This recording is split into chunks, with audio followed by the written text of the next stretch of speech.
Welcome everybody to this morning edition of Rewind the Times. And no leftovers. Hope everybody's having a good weekend, man. Today's Monday. This weekend went by real fast. I gotta go to school. Colson's already got school.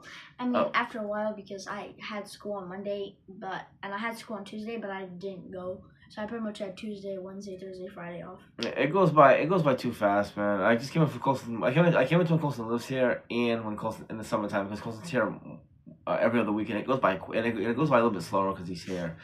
So we did like we said, we're gonna pump out our second video in the American Horror Story 1984, and the name of Season 9, Episode 2. And the name Mr.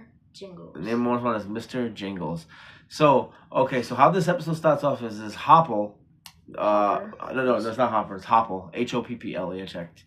Hopple. She's driving to Camp Redwood.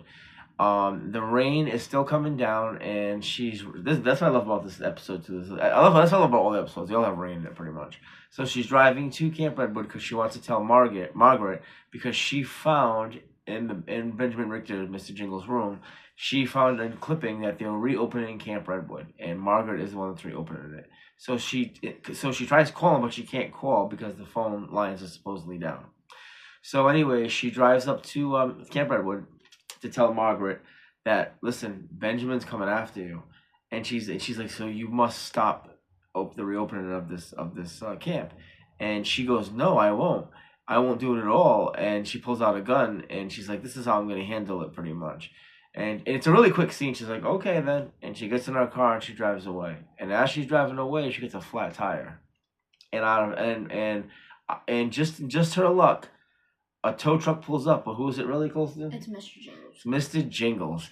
And she rolls the windows down a little bit, and she goes, oh, it must be lucky that you're here. And he goes, well, you're lucky because you've been following me. And she looks up and she goes, and he smashes the window, pulls her out, stabs her in the neck, and cuts her ear off. That's how much it's a real quick kill. It's nice. But that's how this episode starts off. And then just goes to the theme. Then it goes into the theme, which we absolutely love. It's one of our favorite all of themes in this show. So the show comes back on, and the boys are all getting ready to go take a shower. But first, they're showing Brooke. Brooke is sitting on the edge of the water, of where where the kids would jump into the lake.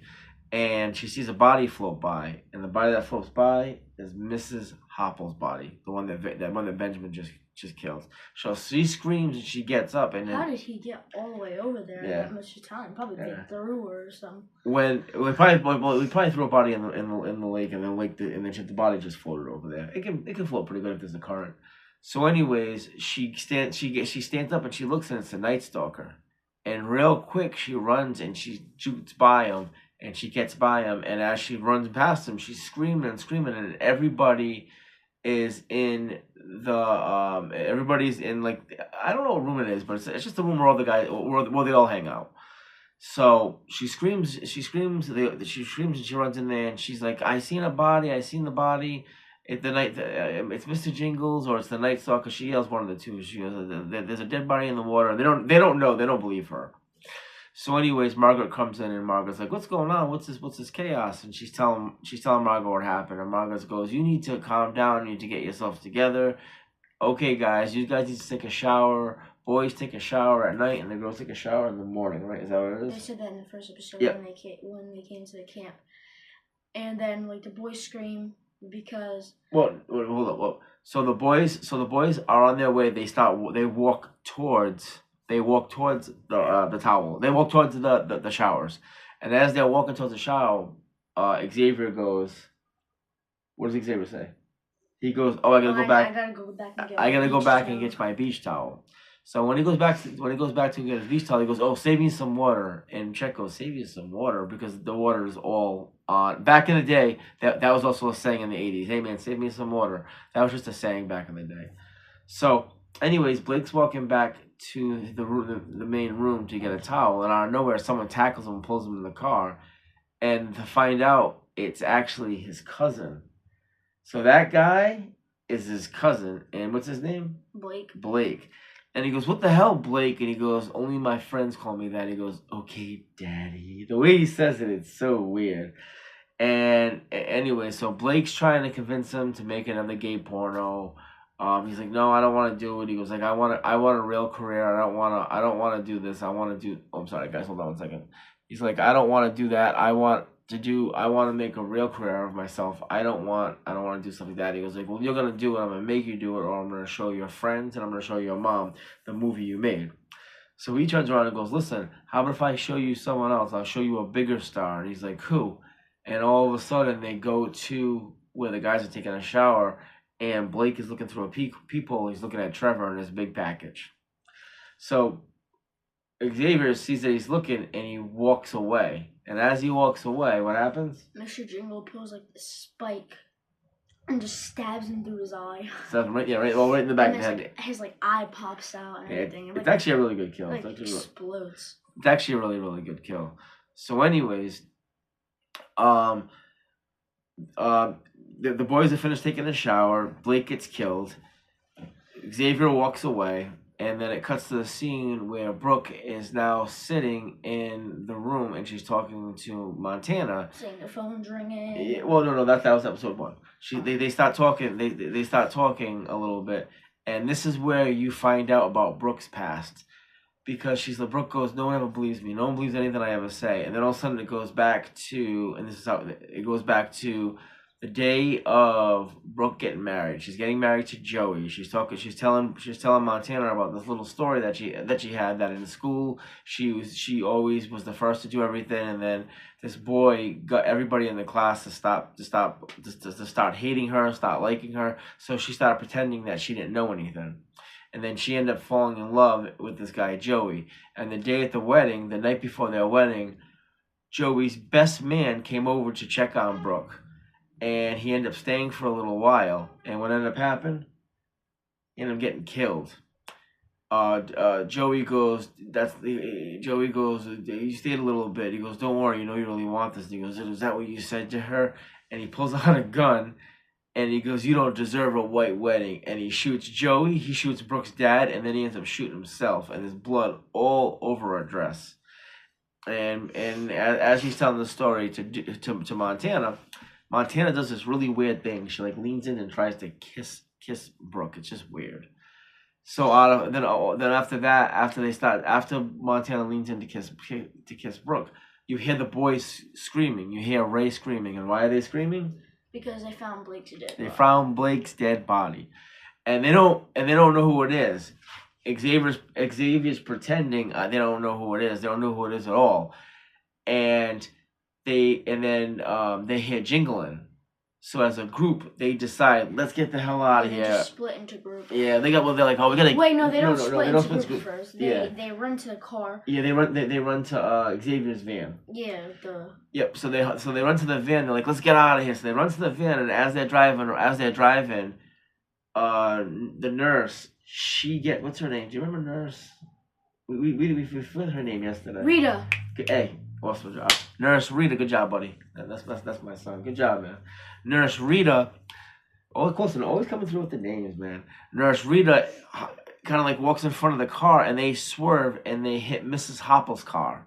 So now all of a sudden, they hit Miss Margaret's car. Yeah. Oh, they hit Margaret's car. They swerved. They hit Margaret's car. Because Chet was screaming because he saw the car smoking. And while Xavier was trying to like start it up, even though there was smoke, he's like, "Oh, you're cooked." He's like, "Oh, you're done because you just hit me." Well, and he also goes, "Look at that buff." He goes, "I don't think we can buff that out." I remember that little joke because the car's like all damaged. So anyway, so the four of them are standing there, and they're like, "Okay, we gotta get out of here. Like we gotta go." And Nurse Rita's like, "Listen, I have my car, but it can only hold 2 people." And then Trevor goes, "Well, I have a Ninja," and then Montana goes, "What's that?" And he goes, "It's a really kick-ass bike." Like Montana and Trevor always have this little sexual tension go between them. So what they decide to do is they decide to go to. Yeah, so they pretty much split in the groups. It was Brooke, Rita, and Chet, I think.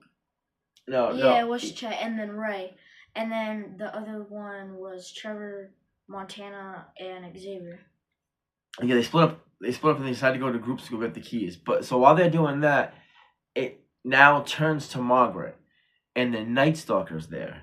Because as the Night Stalker was walking towards Margaret, he kills Jonas. He disembowels him. He stabs him in the stomach and kills him. And all of a sudden, he's still walking. The thing was, he didn't do it once. Well, hold up. So he stabs him and he disembowels him. And as he keeps walking, Jonas appears again. And how does he kill him again? He like chokes him and just slices. He slices his neck. And every time Jonas kept seeing the Night Stalker, he's like, "You're not supposed to be Yeah, he goes, "You're not supposed to be here. You're not supposed to be here." So the second time he kills him, he looks down and he looks at his identification tag, and he notices something really weird about it. So he picks it up and grabs it and puts it in his back pocket, and he walks to where Margaret is. And as he walks in, as Margaret walks in, he sees him sit in the chair with a match in his hand. Yeah, he's playing. Yeah, awesome job. He's playing. Yep, that's right. He has a match in his hand, and Margaret goes, "Who are you?" And he goes, I'm here to do the work." And she goes, "Work for God?" And he goes, "No, work for Satan." And they're talking, and all of a sudden, this is where it goes into Richard Ramirez's background, and it's actually it's really true. It's his real true background. What it is he grew up suffering from what is it called? He would have seizures. He got hit in the head one day, and he was suffering from seizures. And ever since then, he was playing ball when he was like a very young boy. He's like, I don't know who it was. It was cousin Mike. He was playing with his cousin Mike. Cousin Mike was it wasn't cousin Mike. No, it was Cousin Mike joined in when he had the seizure because he's the one that put the crackers in the mouth. It wasn't crackers; it was a piece of wood in his mouth, so he wouldn't bite his tongue. But someone was like throw the ball like under the swing, and he got like hit in the head. Yeah, and ever since that he's been having a good job. Ever since that he's been having seizures. So Mike told him how to be free. You can free. He showed him pictures of all the girls he killed. Yeah, because he was in the Vietnam War, and he showed him pictures of all these people that he killed, and his wife didn't like it. So what did he do to his wife? He just shoots his wife. It's just really weird. Like Richard Ramirez, and this happened in his real life. So he was used to seeing death at a very young age. So I remember there's a line that he says in the movie. He goes, "How I learn to love is through pain, and all I know is pain, and all I do is give pain back." So he doesn't even know how to love. He just how he loves and teaches is through pain. Everything he likes is just from pain. Yeah. So Margaret goes, "Well, I need help because he's like there's another person here and he's not supposed to be here, and you need to help me clear this camp of all the good riddance." And it's actually the person she's talking about is Mr. Jingles. So after that scene splits.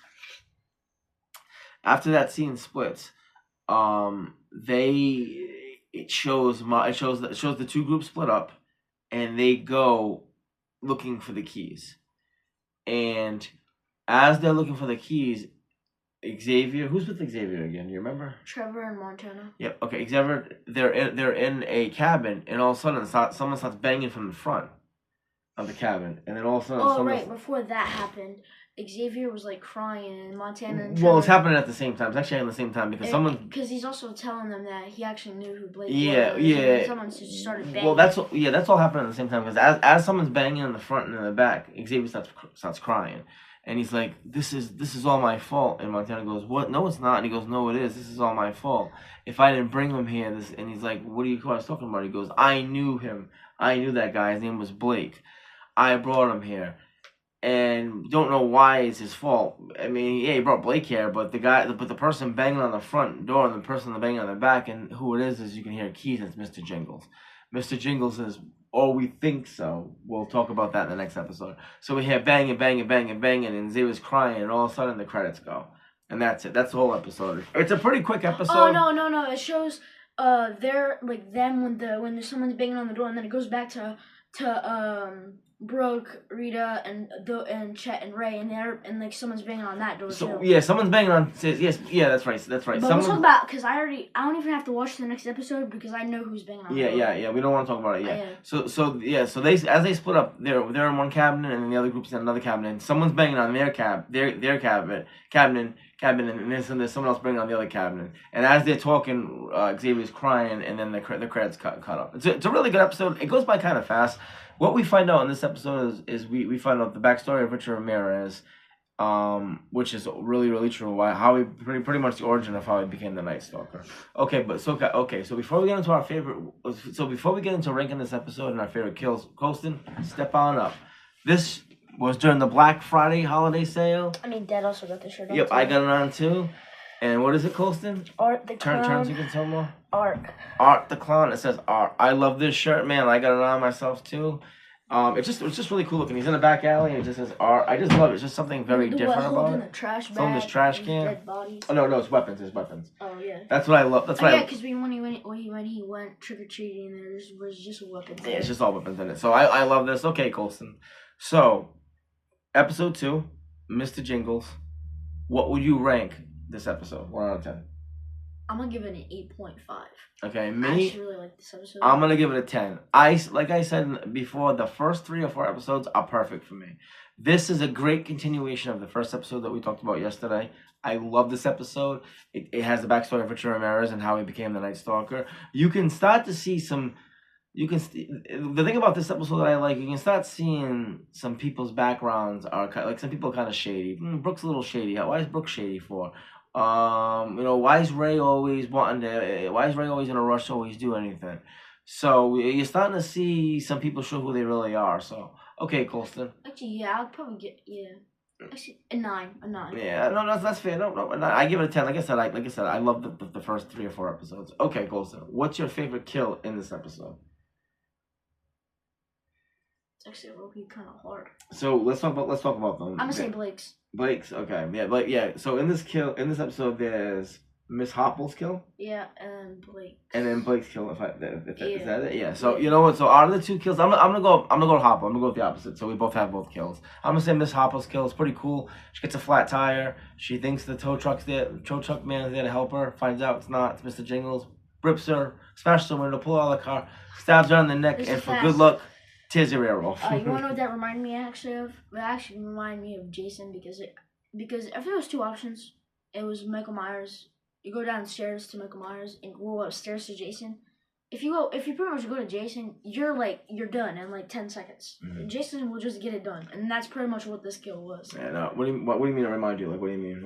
Because like Jason always kills fast. Like he'll just stab someone and then just take it out. Yeah. So this is another good episode. Heads off, punch people's heads off. This is another good episode. This is another good episode in the series so far. So okay, guys, we're gonna head out of here because Colston's got school. Colston will be over in 2 weeks.